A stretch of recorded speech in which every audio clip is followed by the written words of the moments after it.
So having the app, being able to sync with that is pretty cool.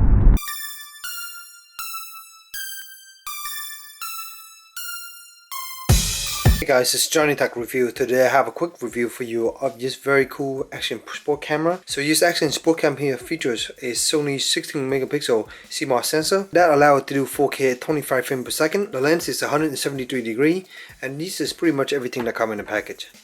So beside everything here, you also get a little water housing. The water housing is look like this, but I don't know what the original one is. I don't know where I threw it, but this is one of the other one that I use with the SJ4500, and I'm able to use the same pretty much setup here. So it works for all the GoPro mount, and it also works for the various SJ4500 mount. I've been using this XDV sport cam for the past 2 weeks or so, and so far my experience has been pretty good when you use a little action camera. So as you can see here, it looked very similar to something like a Xiaomi Yi. Up front here it tells you that it has 4K, of course Ultra HD, you got Wi-Fi, so you have this massive nice giant lens here. It's a pretty nice lens. Power button right here, and also the mode selection button. On the side here you have the volume up and down along with these small little speakers, and then right here 2 LED bar to indicate different status. Up top you have the OK button, and on your side here you have a micro USB charging port, micro HDMI out, and also the micro SD slot right on your side. So to power on the unit, all you have to do is just hold down this power button for a few seconds, about 3 seconds. As you can see, come on here, will make a noise, and then show a little skin lady, and then it's live and ready to go. This will start out in the video recording mode, and here you can see you have a video recording icon. Right now it's 4K 25 frames per second. That's the maximum resolution and frame rate it can handle. There's the memory card and the amount of space it has left. Here we have a battery status. Have 2 bars right now, out of 3 bars. Down you got a mic, if the mic's enabled or not, and at the bottom here is the timer, as you can see right now. As soon as you start recording, right here the indicator will start, the light will blink. If you stop recording, the light will become solid. So if we go to the next mode by pressing the front button, we can go to the camera mode. Right now it's set to 16 megapixel. We can also go to the slow mode. Here is the slow motion. It's 720p at 90 frames per second. And if we press it again, it will take us to the preview for all the preview on the card. And press it again, it will take us to the settings screen here. And these are different settings. You can toggle between them, and you can press mode to switch between them. Or right now you can press OK. That just take it to the video setting. So here in video you can see you have a few different options. So you have a 4K 25 frame, 2.7K 30 frame, 1080p 60 frame, 1080p 30 frame, and we can use this right here, 720p 90 frame, 720p 60 frame, 720p 30 frame, and those are some of the options. So you can also record sound, time lapse. So time lapse is pretty cool. You can set the different time lapse time, 0.5 second, 1 second, and just go all the way up to 60 seconds, as you can see.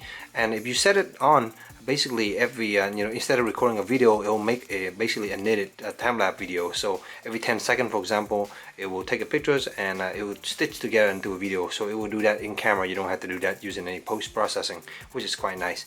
Loop recording is good if you want to record for a while and then delete the footage, kind of like a dash cam. Slow motion, here is the option you can set 1080p 60 frames per second or 720p at 90 frames per second. That's pretty much all the option here. We can press the menu again to go to picture, full resolution, up to 16 megapixel down to 5 megapixel right now. And then you have here a timer you can set.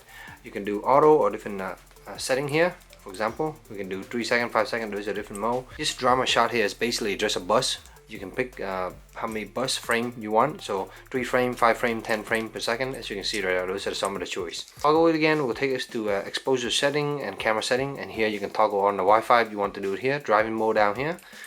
You go down more here, you can see the light source. You can do 50 or 60 Hz LED indicator on or off. Auto screen up in 30 seconds and auto shut down 5 seconds. You can also have a time watermark if you like. Press it again, take you to the general setting, language, your daytime stamp setup, firmware, all that stuff. Toggle it again will take you to the exit, and you press OK here will confirm it out. So to put it into the Wi-Fi mode, all you have to do is just click and hold this for 3 seconds, and that will put it in Wi-Fi mode. See that? So on the phone here, all we have to do is connect to the Wi-Fi setting and just connect to the Wi-Fi network. It's called Action Cam something. And you can see here, these are the option and the password. And we're ready to go here. So I'm going to go ahead and launch the app. It's called XDV that you can get from the App Store for iOS and Android. Here we go. And it shows you that there's one that's connected, and you also have another saved one here. We're going to connect. It's the same one. The live footage will load in just a second, as you can see right now. And here we have a live footage now, as you can see. It's very live feed, so the feed is very good, as you can see. This works pretty well. Usually up to like 30 to 40 feet, it will still have a very good signal, but when you go past that, it kind of have a little bit of delay. So in the setting here, you have a few different options. You can do normal recording, loop, or time lapse. This is similar to the setting earlier, but now you're doing it to the camera. If you want to start recording, all you have to do is just press the recording button. If you want to go to picture, just click here for pictures, and you can have here normal, time, trail, auto. We can also go to slow-mo. Same option here, 1080 frames per 60 per second, or 720p at 90 or 120 frames per second. I don't understand how you switch between the two, but those are options right now. Bottom media, this is pretty neat to load up the stuff either on the camera here or on the memory card. So let's go to the memory card devices. Take a second for it to load just like that, and you can actually play footage of this. So for example, let me try something that is 3 megabyte, kind of fast here, kind of tell you an idea.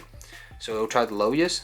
So sometimes, you know, something like 3 megabyte here, as you can see, it takes some time. So if you're loading like 120, 200 meg file, that's going to take quite a long time. Let me try something that's a little bit bigger, 120 meg right here. As you can see there, loaded that up, and you know, it's starting to play, but it stuttered a little bit. So as you can see, it's not the best option for video. It's kind of laggy and slow because it's such a big video to stream over here, and it doesn't really do a great job of doing that.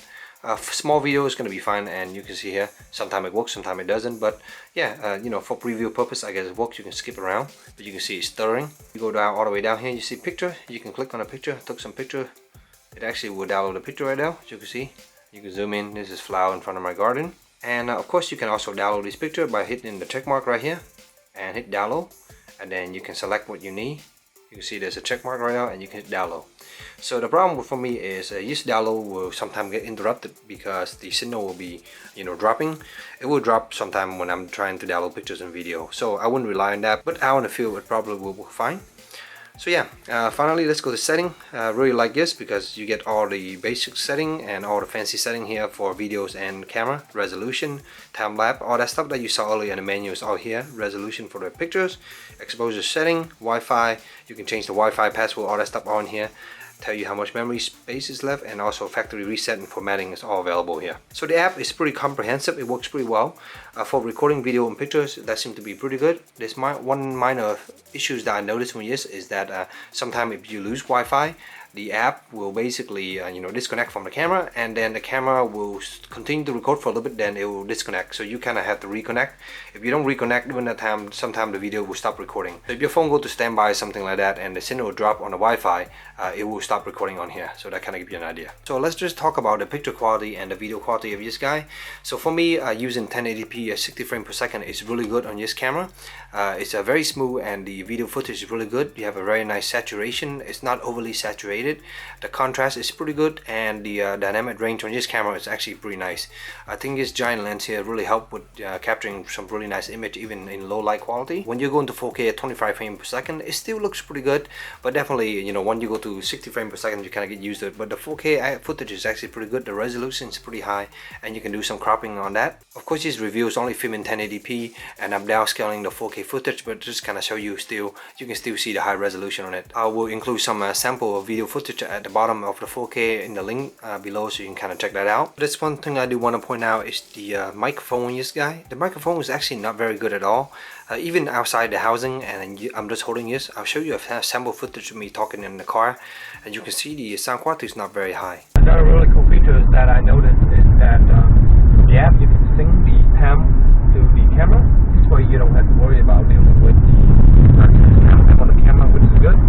For pictures quality, it's actually also very nice. I will show you some sample of that. The only thing is the camera has a fixed focus point, so therefore you know, if you're trying to take a very close macro shot or something like that, it might not work well. But in general, if you're just doing a wide open shot of a scene, it turned out pretty good. Last thing to point out is the battery life. It takes roughly about an hour and a half or so to charge this 900 milliamp battery. It's used a standard, you know, SJ 4000, 5000 battery series, so you can buy any of those and put them in here. This one is 900 milliamp for time lapse, and you know, 1080p 60. I'm able to get over an hour of recording.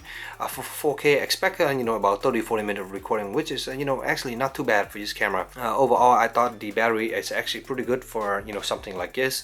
And yeah, if you get second or third battery, you're not gonna have a problem with that at all. So guys, that's pretty much conclude my quick review of this little action camera by XDV. It's a pretty nice action camera, come with a bunch of features, and the app works pretty well. The only caveat, sometimes, like I say again, is that you will lose reception on far range. But I think this is to be expected with a lot of these action sport sport camera, so you kind of have to keep that in mind and stay close to it. But I mean, you're not going to be a few hundred feet away taking videos from this anyway. The app is also pretty good at letting you control a lot of the thing, and also even start recording on there, and it will save everything to the memory card inside. So I hope we showed a little review, hope you approach your decision. If you have any question, let me know in the comment below, and as always, stay tuned for future review. Thank you.